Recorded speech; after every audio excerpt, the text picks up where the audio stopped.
Партии рыбных консервов, из-за которых произошло массовое отравление в Усть-Алданском районе, установили и сняли с продажи. Роспотребнадзор ограничил реализацию 108 банок продукции. Кроме того, специалисты управления отобрали 17 образцов на лабораторные исследования и направили их в лабораторию Центра гигиены и эпидемиологии республики. К расследованию подключились прокуратура и Следственный комитет Якутии. По предварительным данным, в ходе санэпидрасследования установлено, что данные рыбные консервы приобретались в поселке Нижний Бестях в разных оптово-розничных магазинах.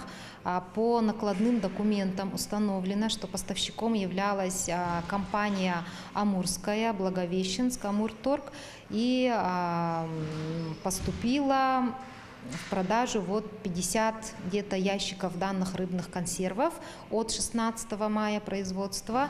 И на сегодняшний день мы пока на вчерашний день изъяли из оборота более 100 банок этой продукции.